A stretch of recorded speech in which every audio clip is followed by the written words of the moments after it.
All right, guys, we're back. Round 15 of the Crescent City Cup, back to TWL after a couple of Collins games. And here, looks like the players are all ready. We've got Carl Johnson and Mike Baker.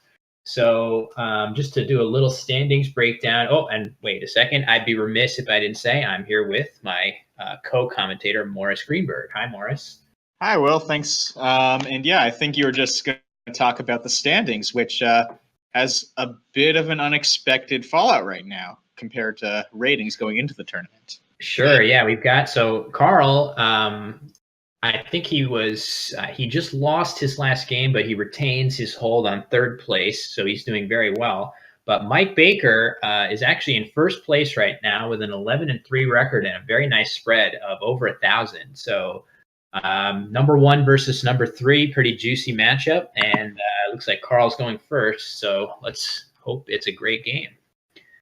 Yeah, and to kind of round off the rest of the top players in the standings, Benji, who we saw a lot of earlier today, is in second place, right smack dab in between them, about 100 spread points behind Mike Baker and one win ahead of Carl. And then Jason Lee and Mike Early are also one win behind Mike Baker and have less spread. So, and the other person in sixth, Jack Norman, who we also saw earlier in the game against Benji, he has almost as high of a spread as Mike Baker, but is 2 games behind his lead. So those are kind of the top 6 right now, and most of the time, one of those top 6 will win this tournament. Yeah, this late, it's going to be tougher for those that are further down, but not impossible. Certainly, if you are lower, you want to have a lot of spread like Jack does so that you can vault ahead when you start winning. So it looks like we are off with this game. Carl Johnson, an excellent player, well known for having great word knowledge. So we'll see if he gets a chance to show that to us today. Yeah, I believe yesterday in a live game he played Pinoches. Nice. Well, I would be surprised if he missed that one. I'm thinking he would find stuff like 9s and 10s and all manner of amazing words. None of which he has his first rack now. Actually, I'm seeing outlay. What are you seeing, Will? I think that's got to be the play. If he sees it, this is not. I mean, not a great bingo rack. I guess he could consider playing U, but which I really don't like. Keeping leaves like tail without an E or anything like that this early. I would rather just go for the points, and he does. So I definitely prefer that play. Not much. Yeah, I think it's actually fairly close between them. But yeah, I think I would also tend to go the route of more scoring. Yeah, the leave is just not good enough with tail, I don't think. It's, maybe a little stronger, and I would support it. But I like his choice here. He keeps an I. Maybe he'll get ing. Well, there's the ends. Let's see if he gets a G for outlaying. But if not, that's not a big deal. Ooh, he got Pinkins, which is a very nice pick for him. Yeah, beautiful. And that's going to come down next turn, barring a miss, as Mike makes his definitely co-best play. Not sure which would be better between body and body with the T. He could undouble his T's. I think I might favor undoubling slightly, but STT is actually, if you're going to have duplicates, that's a pretty good set to have.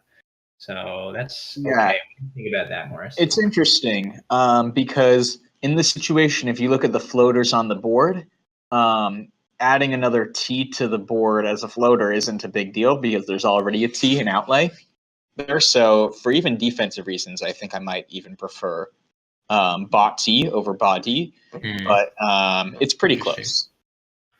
Well, that doesn't either of those plays would not have changed Carl's response. He finds his bingo quickly, slaps it down. Nice job, Carl. So he's out to an early lead, but Mike has the goods to respond with something here for sure. He's got Stoughton blank, and it seems like he'll have his pick of a lot of different bingos to play. Yeah, there should be a lot here. Do you see any particularly high-scoring ones right now? Snottily, maybe? Really? I mean, Snottily looks pretty good. Sure. I don't mind that. I guess, we were watching a game before with Jackson commentating where he brought up the possibility of Stotanov, which is, I guess, a weird plural of stotin, which is a currency of Slovenia. But actually, we also have stotinka here, which is another currency that he could play through the K if he wanted. Snottily looks fine. Stotinka looks okay. I'm very sure that Carl will know that Stotinka does not take an S hook. And maybe Mike Stotinki doesn't is also know a that. word, right? Stotinki as well. Either of those would fit there. I think neither of which hook. So yeah, that's true. So he'll have his pick of stuff to play, and Carl is sitting pretty with Almost pretty bingo. good rack there to respond. And depending on where Mike plays, we'll see what. He has Ceratoid, yeah. Yeah, he'll have Ceratoid after a lot of plays, but not Stotinki or Snottily, I don't think. He'll have Ida Craze after Snottily. So he picks Snottily. Okay. That's a perfectly defensible choice. It's a pretty open play. Just because there's the floating S now, and so that's going to be really easy if someone has a 7 to just put their 7 down, if it's a noun or a verb, to just pluralize it with the S. So it's actually a fairly aggressive bingo choice of his bingo options. It may simply have been the case, of course, that was the highest scoring bingo he saw. He may not have seen the K ones, in which case it was a choice between 70 points and maybe 62 points. I think that's right, yeah. Yeah, I mean, that makes Snottily more appealing on those merits. But, of course, now Carl plays his bingo quickly. I'm not surprised. So Ida Craze comes down. So Mike has drawn a little bit of a unwieldy rack. He's going to be able to score well, but that's not exactly what he's after now at a 100-point deficit. Scoring is all well and good, but I think he'll be trying to get this clunk, the J, the Q out quickly, as quickly as he can, and get back to bingoing as soon as he can. But we'll see what he can do. Yeah, and this game already you can see a lot of long plays being made. That means right now there's a lot of open options, but that could also mean at some point soon, as players start to make some shorter plays that might be parallel to the existing plays, that the board is already so expanded that there isn't that much opportunity to create your own lanes in the future by the end of the game.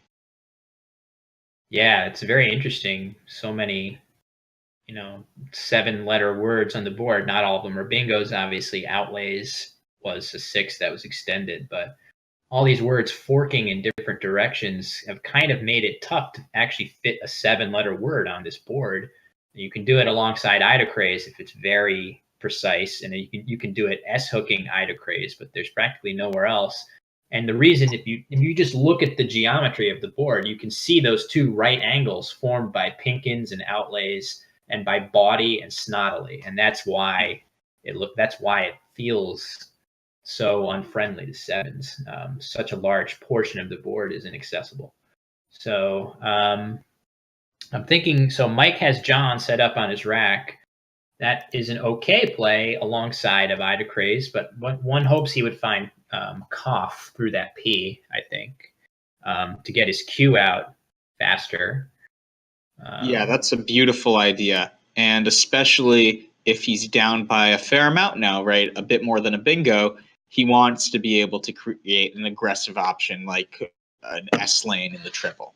Right. So failing that, John is a perfectly good play. Of course, JNOT is maybe a little bit better just because, after Cough, you can come down with, if you draw an A, you can play, Hota there for a pretty nice score. Whereas keeping QOT is just really needs a lot of help to materialize into anything good. So let's see if he gets that help. Well, he got a Z, which, again, nice, but maybe not exactly what he's looking for. Yeah, although I will say, if Carl can't really score in the next few turns and Mike keeps scoring with power tiles, all of a sudden what looked like a bingo lead becomes only a 40-point lead, maybe a 20 lead. It is. Yeah, it is down to about 60 right now. So Carl does not have a great way to, well, he actually does have a pretty great way to score here. He can play ASCII at 01 with coughs, pluralizing. Of course, that leaves him AEO, which can then go bad while Mike continues to score with his Q and Z. But if Carl opts for that 40-point play in the upper right corner and draws any kind of decent consonants on his next turn, then it's going to start to be tough for Mike because his scoring is not going to get him any closer to actually, regaining the lead. So that's exactly right. So in these sorts of situations, it's always interesting to think about how much you want to do short-term gains, right, with scoring a lot, and how much do you want to set yourself up for the long term. Earlier today, we saw Jack Norman play a pretty long-term game for most of the game, and he was in very good shape, and then he made one kind of shorter-term play, and it backfired in that one instance. And so that's a data point of one, right? So we can't just take that and say, oh, we should never do this, but it's something to keep in mind for sure.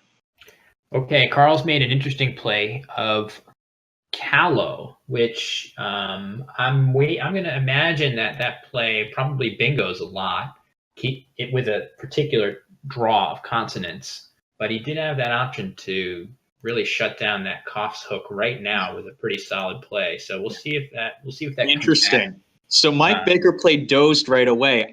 I might have played doted to set up the Z because that creates a really juicy Z hook. And if your opponent tries to block that, then you get another Z play on the triple, most likely. Interesting. So dozed versus doted there might be a really interesting idea, but I think he's thinking, I just am scoring the Z for a bunch. I still have the T with a Q is really good as tiles go with the Q. And if he picks up an A, he has caught off of dozed. So I just want to say that I had cough entered in on my Quackle, and that was why I was suggesting the play of ASCII. So just my bad, everybody. That was just me failing to realize that Mike went a different direction with John. So if anyone was confused, that's why. So interesting. Yeah, dozed versus doted, as Morris pointed out. That's very intriguing to set up that giant bomb there. Tough to turn down so many points, but that's a great idea. I wonder how it would perform. Anyway, I'm all caught up now. No more errors on my end. And so Carl has a few bingos here, I think. Issuance, possibly, through the N. Yeah. Although that's pretty risky. Yeah, that's tough. I mean, what else? Let's see. Does he have anything that's more defensive? I mean, it looks like he can play Suasive and Idocrades. He can play that in a way that scores 76, putting an S out in space, or he can put it at 13D, which scores way less, but also yields not nearly as much in the form of counterplay. So I think it's probably worth the point sacrifice. Or Saris, I think Sauries.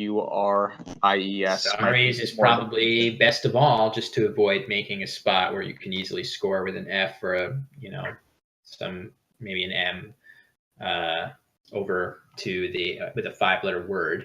So maybe Saris is the play. Yeah, Saris. The chat looks like it's liking Saris a lot.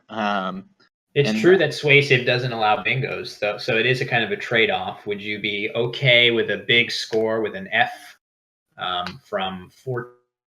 Would you worry more about the really? I mean, it really looks unlikely after Saris that you could fit too many bingos in there. I guess you can. I mean, it just has to have an I or an O in second position.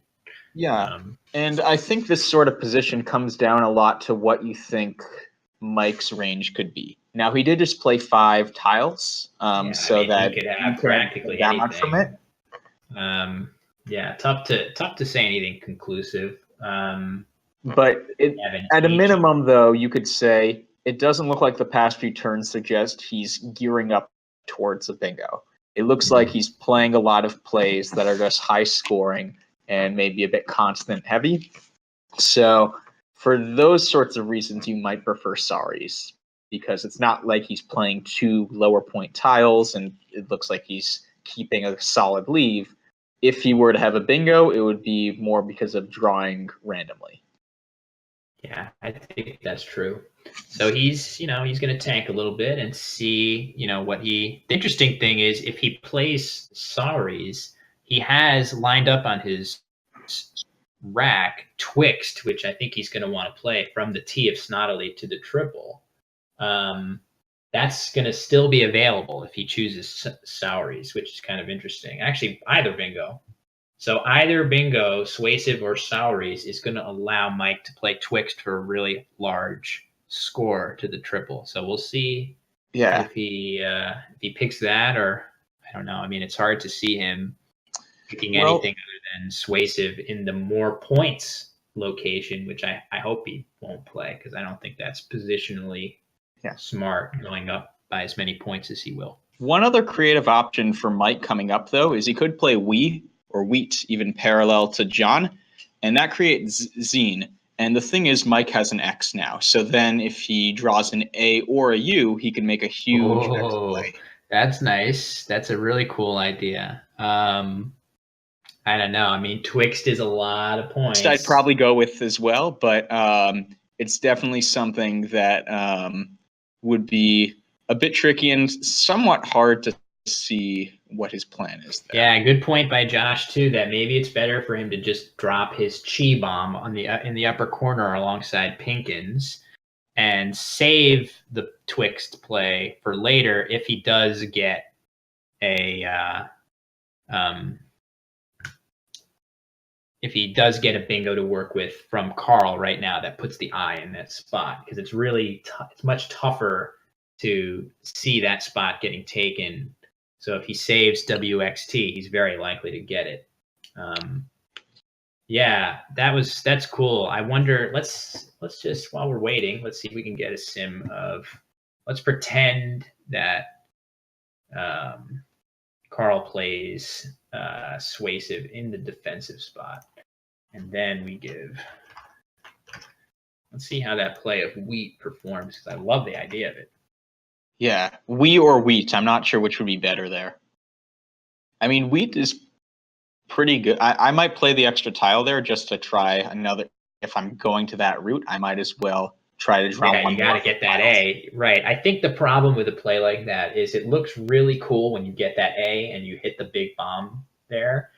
If you don't get the A, you've just left QIX and run the risk of your opponent blocking the Chi spot. And then you're really... Like, what happens if you're Mike and you play Wheat in that spot and don't draw an A, and then Carl plays alongside Pinkins?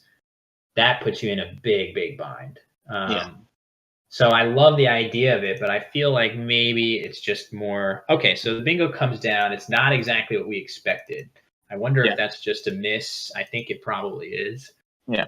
And the other thing I should say is he did have, I guess, off of Pinkins another X spot, so that's very obstructed now. But true, yeah. So he had in 2 spots anyway, so it might have been somewhat unnecessary. Although now it could be more valid as an option. Right. So Twixt, I would expect to come down, and Twixt looks very good here. Carl has drawn exactly the type of rack that Mike would be thrilled to know he has, a rack of low point tiles that don't yield anything.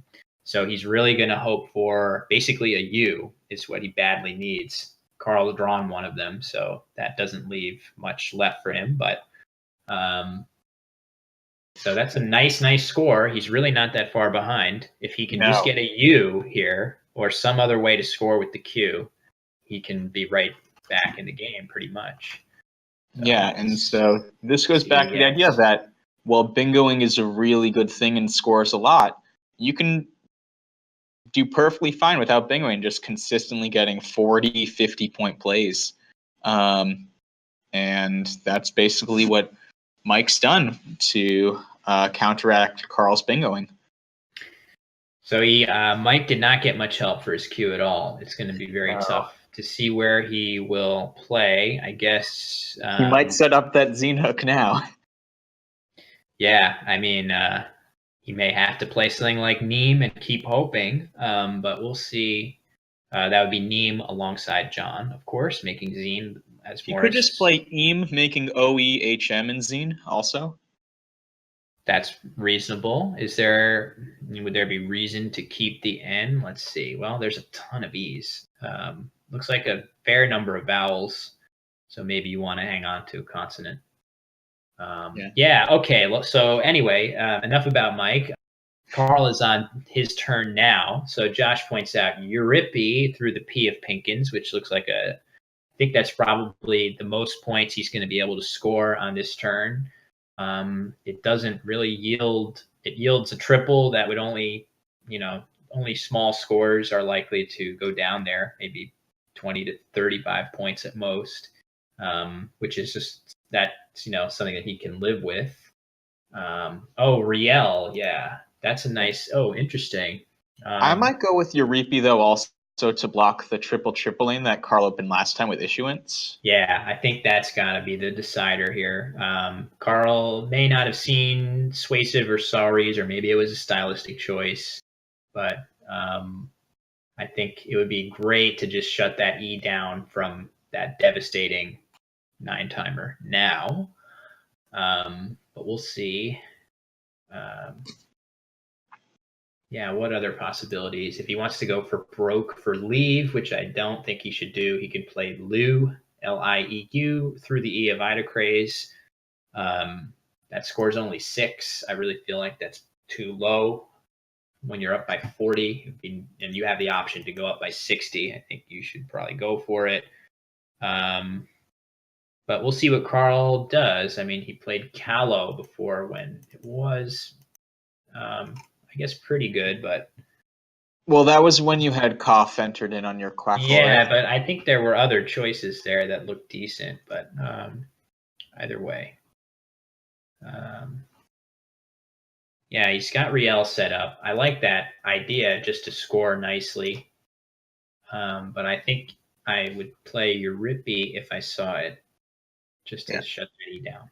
I mean, the other thing is, from Carl's perspective, he doesn't know Mike has the cue at this point. True. And you could kind of say the ILU leave, right? If he's looking at the bag right now, he might be thinking that getting the cue could really slow down his pursuit at maintaining his lead. So that could also be what he thinks is the deciding factor for this. I mean, it's also worth saying that after Riel, there are 5 A's unseen, and it's not out of the question that he could hit some kind of huge 5-letter play, right? He could really bomb that spot if he has the right letters with something with Azine. That's true. Although, what if he plays like Maneb or something, right? That scores a huge amount. Yeah. So Carl is going that route, and this doesn't fit there. Now. Sorry, there's something else. Maneb. Let's try. Maybe it's hard to hit that spot. I'm having a hard time even thinking of something that fits. Maneb is about the only one. It doesn't fit because that's Ezine, which is good in Collins, but not. Oh, whoops! Yeah, my bad again. But so maybe Menad.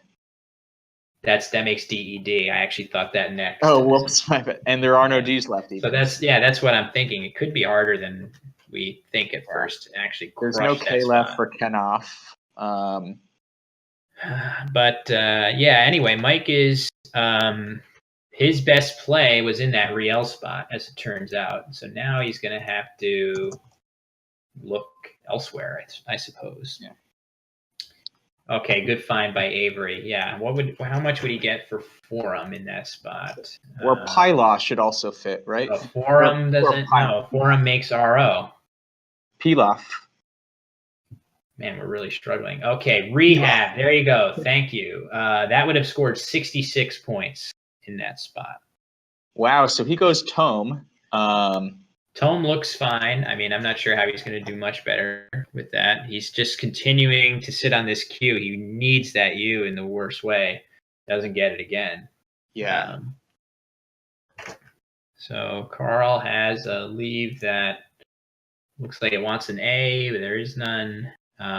I'm sure he's going to try to address that open E in issuance if he can. Exulting is available, as Avery points out, leaving just a V but scoring 36 points. That's pretty good. But You might also do vexing. Yeah, that's true. Vexing looks nice as well. It is a bit of a sacrifice. It's about, it looks like a 9-point sacrifice. But boy, I would just love to play something through that E if there was anything. Maybe there's not. Given or give? What about, yeah, maybe given, unveil. I mean, that leaves GT. Unveil, yeah. Unveil's decent. Yeah, and there are no D's left, so you don't need to worry about extending unveil to unveiled or something. Yeah, I don't know. That's tough. I mean, is the E so bad? This pool looks really gross. There's no blanks. There's a lot of duplicates. Almost all the consonants are like 2 points or higher. Like, look at how, I mean, there's R's, I guess. I don't know. Yeah. It's sort of unbelievable that there are 5, that neither of them have A's at this point also, because that A's could be a key scoring spot towards the end. Right, absolutely. And with Ami now available next to Tome, and that could also be another key A scoring spot. True. So we could have, the A's could matter a fair amount on this board. It is hard to turn down 36 points here. If you are willing to chance it and just try to go one more turn and see if there doesn't become a better play to go through the E. Like right now, Unveil has its warts. It leaves GT. We don't like that. There's 2 more G's to come. So you could have, you could get these terrible draws where you can't score or do anything. So Unveil is not like a slam dunk obvious play. Exulting scores great, which the score of this game is such that, oh, there it is. Carl has played it. Coming down. So it's, I don't mind that. I think it's okay. You just have to hope to dodge something good through the E, which of course he has no way of knowing that Mike continues to leave a Q with very little upside. So he can do almost whatever he wants, leaving the board unprotected. But I actually don't mind that play, just because in the event that Mike bingos in some other place, he is going to be glad for those extra points that he scores with Exulting. I think that's exactly right. The only real, right, you have basically a bingo lead if you're Carl after Exulting. The only real issue would be if Mike triples, which isn't that likely. Yeah, especially with this pool. Especially with the pool and he's not clearly fishing or anything.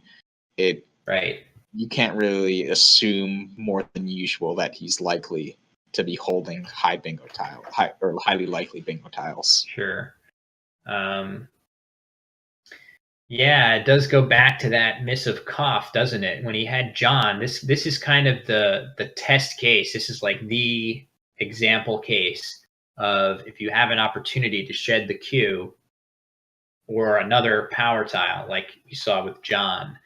It looks like it's kind of close. Like, well, J, Q, they score about the same. But this type of disaster where Mike's had the Q on his rack for so long, it just wouldn't have happened if he had the J instead, right? He just would not. He would have been able to unload it long ago. So that is the reason why we all dread the Q and bemoan the Q when we get it without a U to go along with it. Games like this. So it is instructive in that regard. Yeah, I think that's exactly right. But Mike now has an interesting, because he's just been scoring and scoring and scoring. Now he might just drop the Q for 11 points. There are a few different QI spots. Right there, even though there aren't that many bingo lanes, there's still 2 on the board. One is that kind of spot we're looking around Azine, and one is the floating E in issuance. So yeah, good point. Mike could be thinking that, you know what, now I'm starting to gear up closer to a bingo. Maybe it's time to just dump the Q for not that many points. What would be is if Mike had the sort of rack where if he could play the Q, just dump it for 11. If he could play that and kind of dupe Carl into blocking the E of issuance, But what Mike were really fishing for was some kind of huge bingo that plays with Azine. That's like the perfect scenario. But he's gotta keep that spot alive and hope that he can get into a situation like that. Unfortunately, it's going to take too many turns for him to bring that situation about. Carl's not just going to let that happen. If he has an A, he's going to play in spot. Turns out he has two of them. I don't know if he's going to be able to use that. Oh, interesting. Okay, so the game is moved ahead. Yeah, so Mike played begin while we were talking about maybe he'll play just the Q. Sure. And Carl moves right away, plays row, finally shutting down that really the triple lane. Yeah. And Mike might play QI now for on row 13 for 30-ish points. Yeah, that's interesting. So he can do two things. One is Fakir. He can actually play with underneath Azine. He's not actually hitting Azine. He would just be hitting that set up. Yeah, it scores 46. That's pretty good.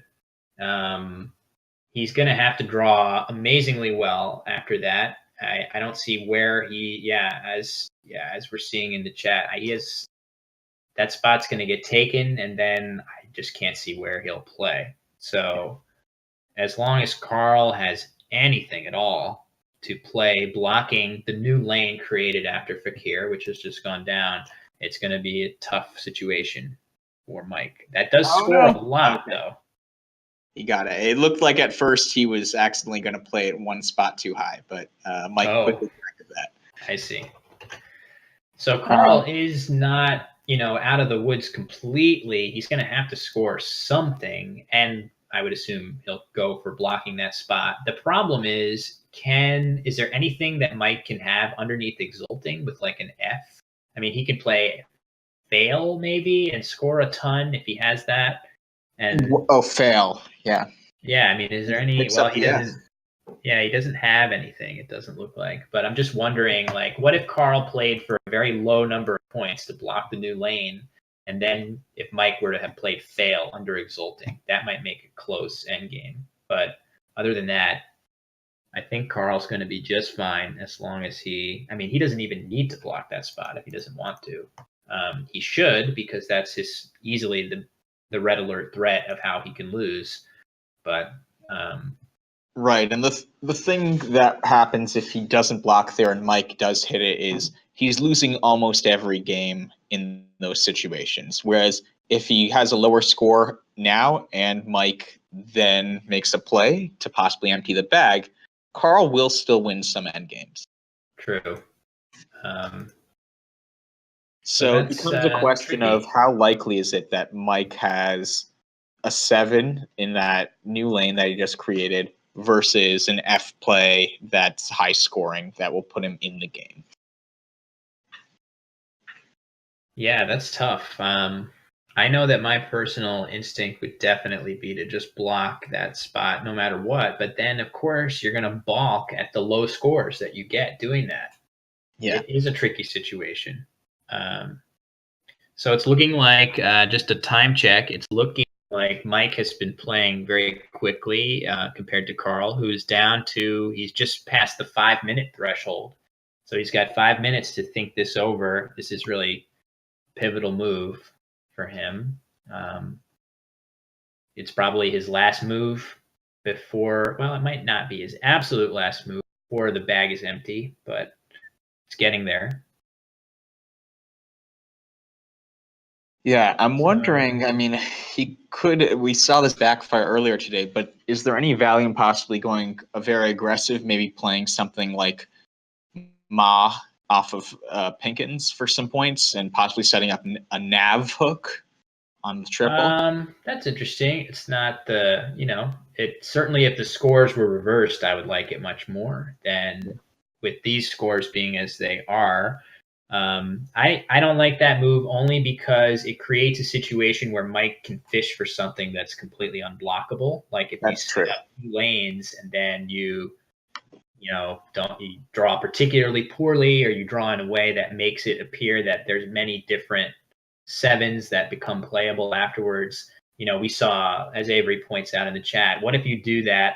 What if you play Ma there and you draw something like FG, meaning it's even likelier that Mike would have heel tap playable in 2 locations, and you literally can't do anything about it, right? That would be really tough.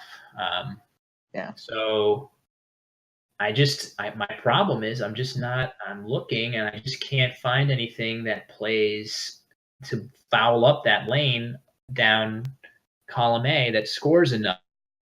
Well, you don't necessarily outrunning. need to play parallelly to Fakir.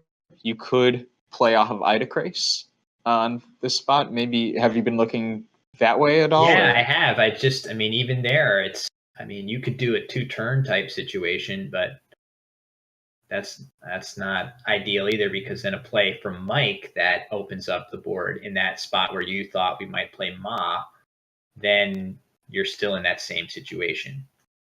So it's just a tricky one.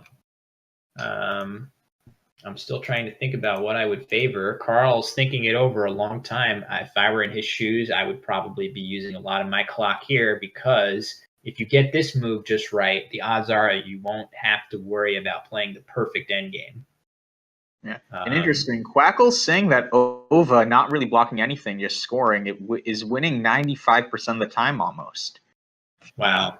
Which makes sense. I mean, it does make sense. You basically have to avoid that bad bingo, and maybe it is the case that there is no play blocking that lane that scores enough to give you more winning percentage than just grabbing at points somewhere else would do.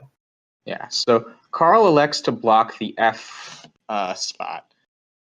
That's interesting. That's certainly, if he feels like, the fail or whatever else plays in that spot, if those big scoring plays are likelier, then wow, okay. Mike goes aggressive.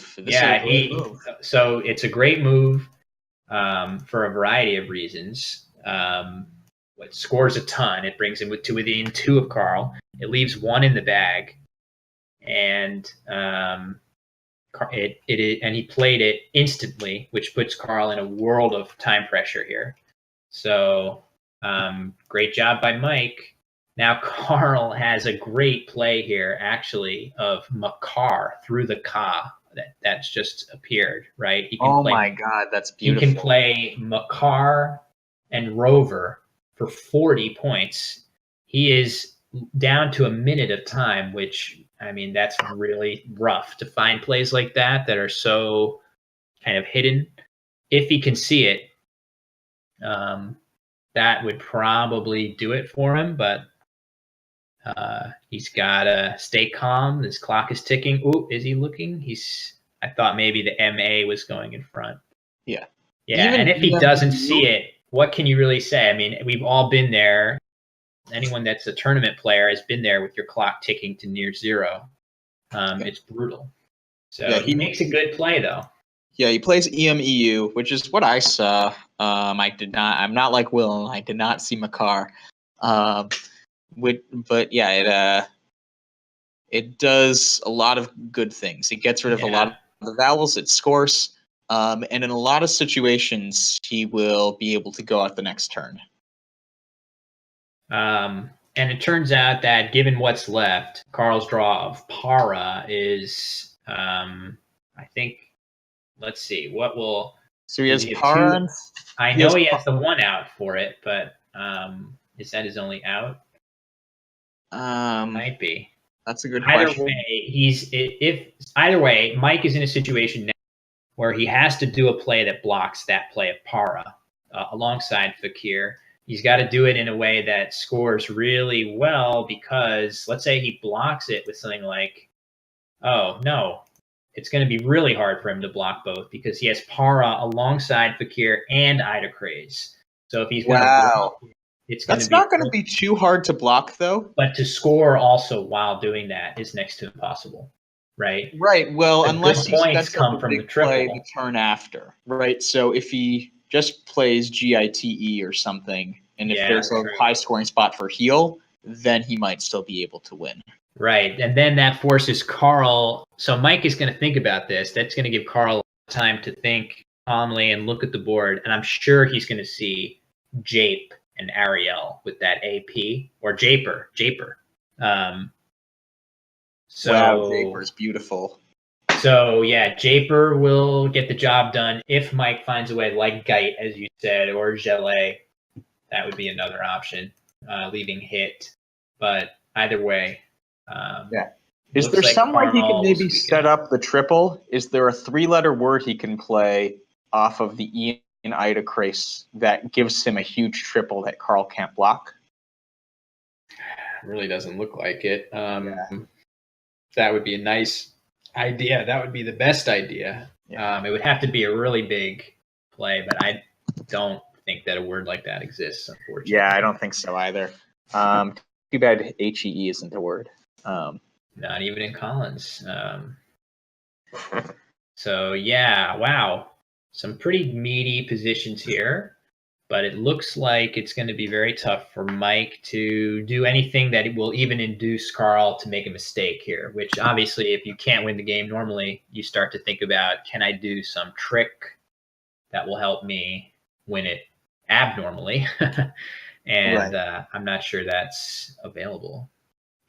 So, and Carl is not the type to fall for a trick of like playing a phony really quickly and trying to confuse him. He'll just challenge it instantly. His knowledge is too good.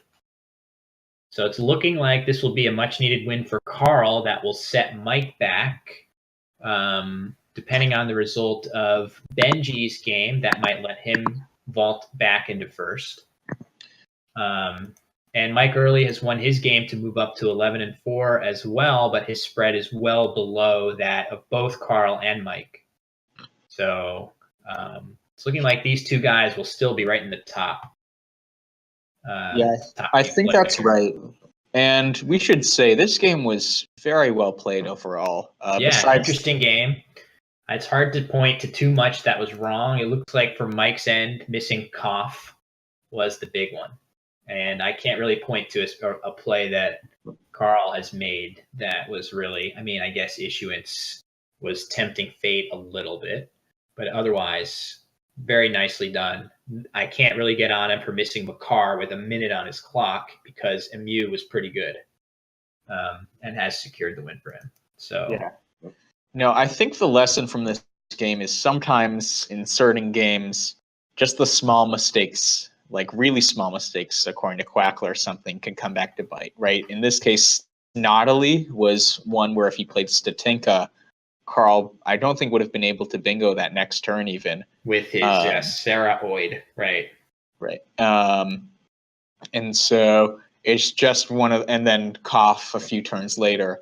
It's just one of those things where it doesn't look like a mistake really, but in this certain situation, it was magnified Yeah, a it lot. just reverberates. And I definitely think mistakes involving the queue are the ones that are most likely to reverberate throughout the course of the game. And this one, I mean, when did he missed Koff on turn 3 and he eventually unloaded his queue on turn 8, Yeah. which, I mean, that's just a long time. That's a really long number of turns.